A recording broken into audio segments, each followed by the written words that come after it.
Mother Nature's mistake.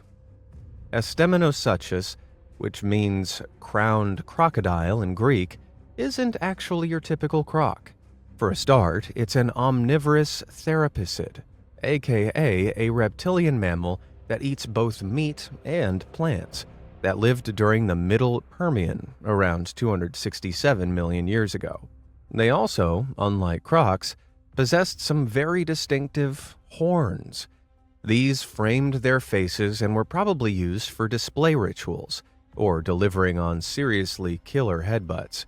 Its large, protruding features would certainly have been alarming, if not downright terrifying to look at. Its head alone looks like a cross between a moose, a wolf, and a lizard. Living in the woodlands of what's now Eastern Europe, it's hard to believe it was a real animal.